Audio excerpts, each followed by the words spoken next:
Technology, making everything faster, meaner, more polarized, with insidious information operations online that are dividing generations. Rappler will be documenting this and publishing in the next couple of weeks. Maybe Rappler's experience can help you. It can get better. And here are 3 ways we've learned, right? 1, choose your best self. 2, turn crisis into opportunity. And 3, it's wonderful to have heard this several times from the stage today. 3, be vulnerable. 1, choose your best self. Set and stay focused on your goals, but know the values you live by. How important is power? How much money will make you happy?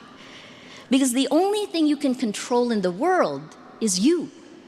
Too often, we let ourselves off the hook, refusing to look at our own difficult or ugly truths. We rationalize bad behavior. Remember that character is created in the sum of all the little choices we make. If you're not clear about your values, you may wake up one day and realize you don't like the person you've become. So choose your best self. You're standing on the rubble of the world that was. Recognize it. I said this in the Nobel lecture. An atom bomb exploded in our information ecosystem because social media turned our world upside down, spreading lies faster than facts while amplifying fear and anger, fueling hatred by design for profit. Whether it's the AI of social media or generative AI, we don't have integrity of information. We don't have integrity of facts. And here's 3 sentences I've said over and over. Without facts, you can't have truth. Without truth, you can't have trust. Without these 3, we have no shared reality, no rule of law, no democracy. We can't begin to solve existential problems like climate change. This outrage economy, built on our data, micro-targeting us, transformed our world, rewarding the worst of humanity. How do you do this? And this leads to 2. Turn crisis into opportunity. I think you've lived through this. Accept that crisis is here to stay. Now, for you, for us, the corruption of our information ecosystem is about to get worse. Because of deep fakes, you can't trust your eyes and ears. Because of chatbots, you can't trust that the person you're communicating with is even human. After Elon Musk bought Twitter, he fired its trust and safety teams.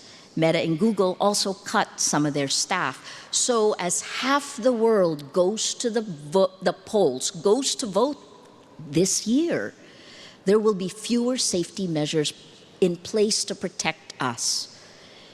Now, big tech is choking traffic to news sites, which means you will get less news in your feeds. How do you know what's real? How do you know what's fact when your emotions are what's manipulated, when our biology is hacked? Instead of the facts, the enshittification and shittification of the internet is in full bloom. More trash, more propaganda, more information operations that push our emotional buttons. Paris Mayor Anne Hidalgo deleted X last year, calling it a human sewer. We will have to struggle harder for agency, for independent thought. We need to stop the impunity. We also need to acknowledge our crisis of faith. I've always believed in the goodness of human nature, but that has never been tested as much as it is today, when the incentive structure of the technology that connects us rewards the bad, eliminates the best of who we can be. So we need to restore our faith in humanity, and that starts with compassion. There's a word that goes beyond empathy in South Africa. I love this word, Ubuntu. I am because we are. It's a deeper faith in another person. It's deeper than stepping in someone else's shoes. But in order to get there, to get to Ubuntu, we have to lower our shields, which leads us to 3. Be vulnerable. You've accomplished a lot to be here today. You might think being vulnerable is weak, and it is hard to trust.